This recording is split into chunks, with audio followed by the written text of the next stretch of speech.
Hi అండి అందరికీ. నేను మీ సుజాత భద్రం. ఏంటి ఎక్కడికి వచ్చింది అనుకుంటున్నారా? ఈరోజు భద్రాచలం వచ్చానండి. శ్రీ భ్రమరాంబిక సేవా సమితిలో నేను సభ్యురాలిని కదా, అందుకని ఈరోజు మా సభ్యులందరం కలిసి భద్రాచలం వచ్చాము. ఆడ గుడికి వచ్చిన తర్వాత గుడి వెనకమాల ఇది మారుతి సదన్ అని ఇక్కడ రూమ్స్ ఇచ్చారనమాట. ఈ సేవా సమితి వాళ్ళకి రూమ్స్ ఇచ్చారు, వేరే వాళ్ళకైతే ఇవ్వరంటండి. అక్కడ 1400 కడితేనే రూమ్స్ ఇస్తారంట. ఓన్లీ సేవా సమితి వాళ్ళకి మాత్రమే ఇచ్చారనమాట. సత్తుపల్లి డివిజన్ నుంచి వెళ్ళినాం మేము. ఇంకా బాపట్ల నుంచి వచ్చారు, చెన్నై నుంచి కూడా వచ్చారండి. వాళ్ళు 250 మంది ఏమో సేవలో పాల్గొన్నారు. మొత్తం వీళ్ళంతా ఈ శ్రీ భ్రమరాంబిక సేవా సమితి వాళ్ళే. వీళ్ళందరినీ ఒకసారి వీడియో తీద్దామని చెప్పి నేను లోపలికి వచ్చి వీడియో తీశాను. అయితే అమ్మవారికి సారీ తీసుకెళ్ళొచ్చు అని చెప్పారండి అందరికీ. ఇవాళ సేవలో పాల్గొనే వాళ్ళందరూ కూడా మీకు చేతనైన దాంట్లో తెచ్చుకోవచ్చు అని చెప్తే మేము కూడా తీసుకెళ్ళాము. తలా ఒకటి పసుపు, కుంకుమ, స్వీట్స్, గాజులు, కూరగాయలు, ఫ్రూట్స్ అన్నీ తీసుకెళ్ళాము అనమాట. చేతనైన ఎవరికి ఇష్టం వచ్చింది వాళ్ళు తీసుకొచ్చారు. అందరూ బట్టలు తీసుకొచ్చారు. కొంతమంది అయితే ఇక అన్నీ తీసుకొచ్చారు. అమ్మవారి కోసం గోరింటాకుతో సహా అన్నీ తీసుకొచ్చారనమాట. మేము ఇక అందరం కలిసి ఇక సారీ తీసుకొని గుడి దగ్గరికి వచ్చామండి.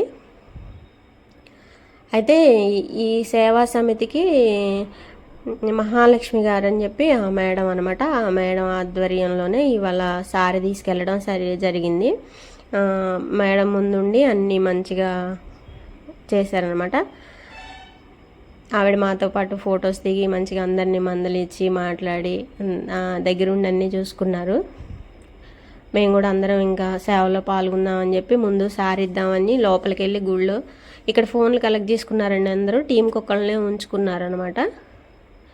ఇంకా నేను వీడియో తీసుకుంటానని చెప్పి శ్రీనన్నయ్య నీ దగ్గర ఉంచుకోమ్మా అని చెప్పేసి అన్నాడు అనమాట. నేను ఫోన్ తీసుకొని లోపలికి వెళ్ళి వీలుగున్నంత వరకు వీడియోస్ తీశాను. అందరు సారీ తీసుకొని జై శ్రీరామ్ అనుకుంటా లోపలికి వెళ్ళాము. లోపలికి వెళ్ళి దర్శనం చేసుకున్న తర్వాత ఇంకా టిఫిన్ కోసం అని చెప్పి టిఫిన్ దగ్గరికి వచ్చాము. ఇక్కడికి వచ్చేసరికి టిఫిన్ రెడీ అయింది. సేమియా ఉప్మా పెట్టారు. వంటకి కూరగాయలు కూడా కట్ చేశారండి. మాకంటే ముందు వచ్చిన వాళ్ళు కూరగాయలు కట్ చేశారు. ఇంకెవరికి నచ్చింది వాళ్ళు చేయొచ్చండి. ఇదే చేయాలి అదే చేయాలి అని రూల్స్ ఏమి ఉండవు. నువ్వు చేస్తున్నావా చేయట్లేదని టార్చర్ ఏమీ ఉండదు. ఒక్కళ్ళే వస్తే ఎలా ఉంటుందో అనే బాధ కూడా ఉండదండి. సేవా సమితిలో ఉన్న సభ్యులందరూ కూడా బాగా మాట్లాడతారు, బాగా రిసీవ్ చేసుకుంటారు. అలా భయపడాల్సిన పని లేదు. మీరు ఎవరైనా రావాలనుకుంటే మాత్రం నాకు మెసేజ్ చేయండి, ఎలా వెళ్ళాలి ఏంటి అనేది నేను చెప్తాను. మేము ఇక్కడ గుడి శుభ్రం చేసిన తర్వాత ఎంట్రన్స్లో అక్కడ ధ్వజస్తంభం దగ్గర మెయిన్ గుమ్మం ఉంటుంది కదా, అక్కడ మేము క్లీన్ చేసిన తర్వాత ఫొటోస్ దిగాము, వీడియో తీశాను. నేను వీళ్ళంతా క్లీన్ చేస్తుంటే నేను వీడియో తీసాను అనమాట. అక్కడ చెన్నై నుంచి వచ్చిన వాళ్ళైతే మగవాళ్ళు ఆడవాళ్ళు అసలు 2 నిమిషాలు కూడా కూర్చోలేదండి. అంత బాగా చేశారు. 60 ఏళ్ల ముసలావిడ పొద్దున్నే చీపురు పట్టుకుంది. మేము వచ్చేదాకా కూడా ఆ చీపురు వదిలిపెట్టలేదు. ఆవిడ యాక్టివ్నెస్ చూసి మాకు ఆశ్చర్యం వేసింది. ఆవిడని చూసి మేము కూడా ఇంకా బాగా చేసాము. అలా చేయాలనే ఫీలింగ్ వస్తుంది. అసలు ఇంట్లో ఉన్న వాళ్ళు వీళ్ళకేం పని ఏమి లేదు, ఊరికే ఇలా పోతున్నారు అనుకుంటారు. కానీ ఒక్కసారి సేవలో పాల్గొంటే మాత్రం మళ్ళీ మళ్ళీ పోవాలనే ఫీలింగే వస్తుంది. అలా ఉంటుంది అనమాట అక్కడ వాతావరణం. మనం గుడి లోపలికి వచ్చాము అంటే మళ్ళీ ఇంకా అసలు ఇంటికి పోయేదాకా ఇల్లే గుర్తురాదండి. అంత బాగుంటుంది అనమాట. నాకు ఈరోజు గుడిలో ఎంతసేపు ఉన్నానంటే ఉన్నంతసేపు కూడా అంత ప్రశాంతంగా ఉంది. క్లీనింగ్ అయిపోయిన తర్వాత ఇటు కొంతసేపు కూర్చుందామని చెప్పి వచ్చాము. ఇది నిత్య కళ్యాణ వేదిక అంటండి. అది మొత్తం ఒకసారి మీకు చూపిద్దామని వీడియో తీశాను. ఇక్కడ స్వామివారు అమ్మవారు ఉన్నారు. ఇక్కడ సెక్యూరిటీ గార్డ్స్ ఉన్నారని ఇంకా లోపలికి పెట్టలేదు. ఫోను కనపడే వరకు తీశాను. మీరు కూడా స్వామివారిని దర్శనం చేసుకొని దండం పెట్టుకోండి. రాలేని వాళ్ళు రాలేదనుకోలేకుండా ఇక్కడే స్వామివారికి దండం పెట్టుకోండి.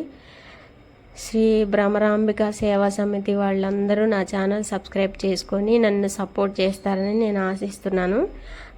ఇక్కడి నుంచి మేము ఇంకా భోజనానికి వెళ్ళామండి. భోజనం చేసిన తర్వాత ఇంకా అందరం కలిసి మళ్ళీ రిటర్న్ అయ్యామండి. ఉండేవాళ్ళు ఉన్నారండి, నిన్న నైట్ వచ్చిన వాళ్ళు అక్కడే స్టే చేశారు, ఇవాళ ఉండాలనుకునే వాళ్ళు కూడా ఉన్నారనమాట. మేము మాత్రం ఇంకా వచ్చేసామన్నమాట, సాయంత్రం దాకా సేవ చేసి వచ్చేసాం. నా వీడియో నచ్చితే లైక్ చేసి షేర్ చేసి సబ్స్క్రైబ్ చేస్తారని ఆశిస్తున్నానండి. బాయ్ అండి.